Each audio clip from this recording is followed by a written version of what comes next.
Good morning, everyone. This is Shiv Shankar Pathak, and you are watching Geography with SS. In this video, we will discuss disadvantage and problems of railways. Although the development of railway in our country took place rapidly, हमारे देश में जो railway का development हुआ बहुत speed में हुआ, बहुत जल्दी हुआ और बहुत लार्ज स्केल पे हुआ. Still, there are number of problems in the path of steady growth. लेकिन steady growth हमेशा growth करते रहे उसमें बहुत सारे problem है, numberless problems है. ठीक है. The main problem are stated as under. तो one by one देखते हैं. Number old tracks and poor state of rolling stocks. The major problem faced by Indian Railway is that the tracks are old and outdated. तो हमारे देश में क्या है, जो रेलवे का ट्रैक है वो बहुत पुराना हो गया है. ठीक है. तो इसके कारण हम लोग स्पीड नहीं चला सकते हैं, बहुत पुराने ट्रेन, इसके कारण एक्सीडेंट भी होता है.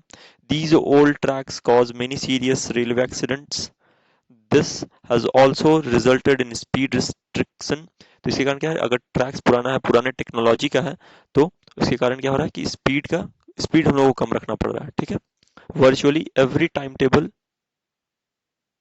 Virtually every new timetable running time of all trains has been increased. तो क्या है, हर बार जब नया टाइम टेबल आता है, तो जब नया कुछ ट्रेन ऐड किया जाता है, तो हर ट्रेन का स्पीड को हम लोग को और घटाना पड़ता है.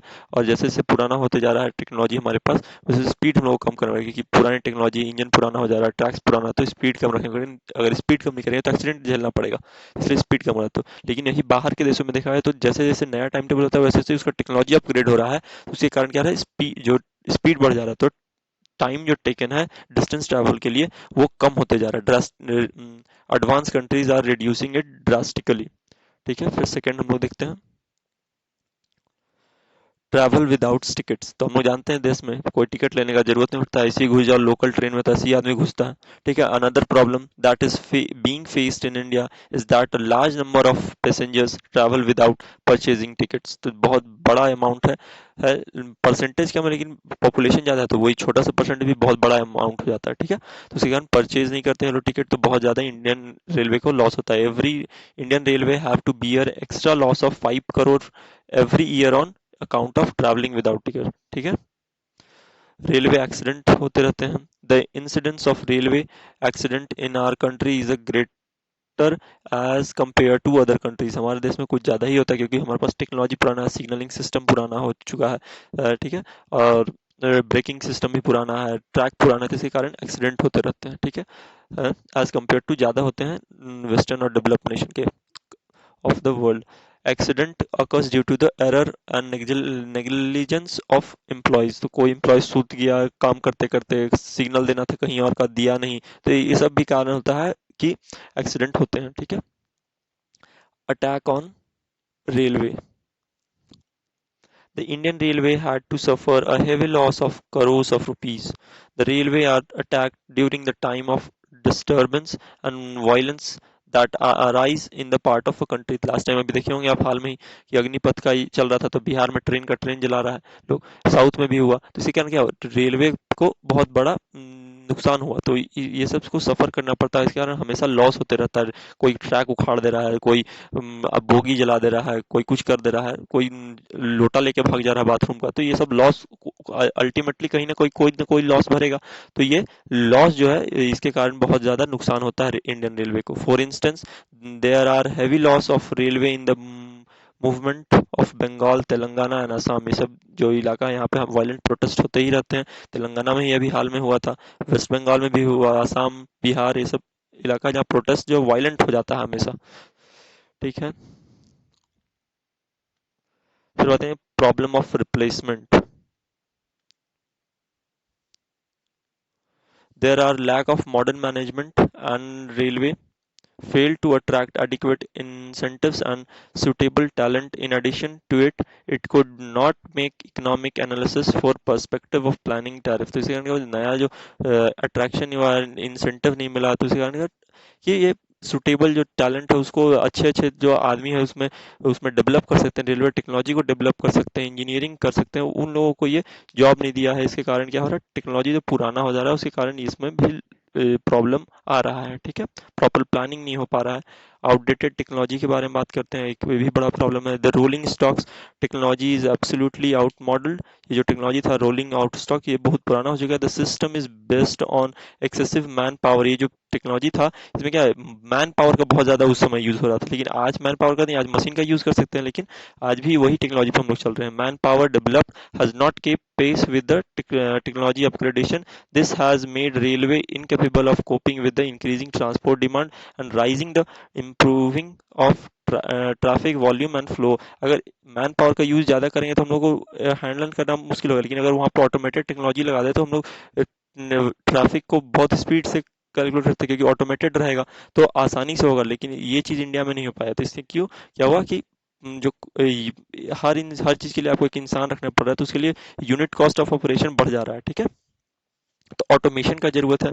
फिर प्रॉब्लम ऑफ रिप्लेसमेंट के बारे में बात करते हैं। This problem replace of old and absolute railway engine. पुराने इंजन आज भी अब देखिएगा डीजल इंजन कितने कितने पुराने चल रहे हैं, ठीक है। तो ये सबको रिप्लेस करने का जरूरत है। Wagons and other equipments has created a serious problem in India. तो आप लोग देखते होंगे वैगन जो रहता है, बोगी रहता है, उस पर नंबर होता है, वो नंबर डेट बताता है, ठीक है। 6 अक्षर का शायद होता है, तो वो डेट बताता है कब मैन्युफैक्चर होता है। आप देखिएगा कितना 90 के दशक का आज भी आपको कभी कभी मिल जाएगा, ठीक है। तो ये सब वैगन्स पुराने हो गए, तो उसके कारण क्या हो रहा है, प्रॉब्लम हो रहा है। तो ये ट्रैक्स को भी उस पर ट्रैक को भी वो प्रॉब्लम पहुंचाते हैं, और उसके कारण स्पीड भी कम रखना पड़ रहा है, ठीक है। तो ये टेक्नोलॉजी पुराना यूज करना, इसको जरूरत है कि आप जल्दी से जल्दी हम लोग चेंज करें ताकि रेलवे प्रॉफिटेबल बन सके। Providing problem of laying double line. तो डबल लाइन का भी प्रॉब्लम है, डबल लाइन हम लोग पास बहुत कम है। तो इसको ये भी जरूरत है कि डबल लाइन हम लोग जल्दी से जल्दी पूरे देश में पहुंचाए, क्योंकि डबल लाइन रहेगा तो हम लोग स्पीडली एक साथ दो ट्रेन को आप इधर से उधर भी जा सकते हैं। साथ में ओवरटेक करने के लिए आपको एक किनारे नहीं लगना, किनारे से लोकल ट्रेन से आप जाइएगा तो आपको एक आउटर पे लगा के छोड़ देगा, आगे एक्सप्रेस को पार करता है। तो अगर ये डबल लाइन या फिर अलग अलग लाइन रहे सब चीज़ के लिए, सफिशिएंट ट्रैक्स रहे, तो आसानी से बिना डिले हम लोग पार कर सकते हैं। Most of the railway lines are single line which create great inconvenience to a railway organisation and passengers. जिसके कारण पैसेंजर को अगर आउटर पे 1 घंटा लगा के छोड़ देता है तो इसके कारण क्या होता है, प्रॉब्लम सहना पड़ता है। तो ये अगर डबल लाइन रहे और मल्टीपल लाइन्स रहे तो इसके कारण क्या होगा, प्रॉब्लम्स नहीं होंगे। Inadequate investment. The railway transport has lagged behind the requirement due to the inadequate investment। इसमें कम किया गया कि पैसा कम दिया गया, बजट बजट नहीं था, तो इसके पास नया टेक्नोलॉजी इंपोर्ट नहीं किया रहेगा, बाहर से अपना टेक्नोलॉजी बना पाया न बाहर से लाया। तो इसके कारण क्या हुआ कि टेक्नोलॉजी पुराना है तो स्पीड भी कम हो जाएगा, प्रॉब्लम ज्यादा खड़े होंगे, बार बार ब्रेकडाउन होगा। तो इसके कारण हम लोग का रेलवे प्रॉब्लम फेस कर रहा है। The shortcoming has been highlighted by different committees. और ये जो प्रॉब्लम है इनएडिक्वेट इन्वेस्टमेंट का, कम पैसे का, पैसे की कमी का, इसका ये हमेशा हाईलाइट होते रहा है अलग अलग कमिटीज के द्वारा, जैसे कि national transport policy committee, rail tariff inquiry committee, the rail reform committee. ये सब क्या बोला है कि रेलवे को और भी पैसे की जरूरत है, उसको उसको बजट में बड़ा हिस्सा देना चाहिए। Competition with road transport. तो रोड ट्रांसपोर्ट आप देख रहे हैं कि आज के दिन में बहुत फास्ट हो चुका है, हाईवेज एक्सप्रेसवेज बन रहे हैं, ठीक है। एसएस कंट्रोल रहता है, तो यहाँ पे बहुत स्पीड से आप ट्रांसपोर्ट आप भारी माल को बहुत दूर तक बहुत स्पीड में भेज सकते हैं, ठीक है। तो इसके कारण क्या है, रोड ट्रांसपोर्ट जो है रेलवे को एक अच्छा कंपटीशन दे रहा है, ठीक है। तो competition with road transport is growing in intensity both in passenger and in goods transport. Passenger भी आज रोड को प्रेफर करके, कि रोड अच्छा हो गया है, ठीक है। आप लॉन्ग डिस्टेंस को कंफर्टेबली और बहुत कम समय में आप कवर कर सकते हैं, ठीक है। तो इसी कारण क्या है, और गुड्स को भी वही है, गुड्स भी हैवी लोड को आप लेके रोड्स, क्योंकि रोड का क्वालिटी अच्छा हो गया है, उसका टेक्नोलॉजी अच्छा अच्छा हम लोग विदेश से ला रहे हैं, तो इसी कारण क्या है कि रोड का क्वालिटी अच्छा हो रहा है, तो हम लोग स्पीड में दूर तक माल पहुंचा सकते हैं बहुत स्पीड में। तो इसी कारण वो रेलवे पे हम लोग का डिपेंडेंसी कम हो रहा है, रेलवे को इसी कारण क्या घाटा सहना पड़ रहा है, ठीक है। The lack of coordination between railways and road transport has lowered the earning capacity of railway. तो ये जो है रोड का और रेलवे का आपस में इंटरलिंक्ड नहीं है सर्विस, एक कोऑर्डिनेशन नहीं है।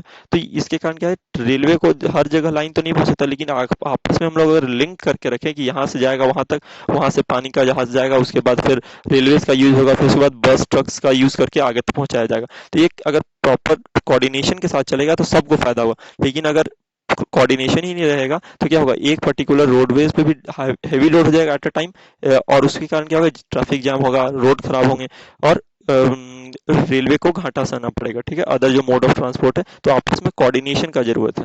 This has further cause delay in traffic movement and inconvenience to passenger. तो ये जो लोड जो रोड पे बढ़ रहा है और इसके कारण क्या इनकन्वीनियंस हो रहा है, अगर जाम लग जाए तो इनकन्वीनियंस होगा पैसेंजर्स को। ठीक है, थैंक यू।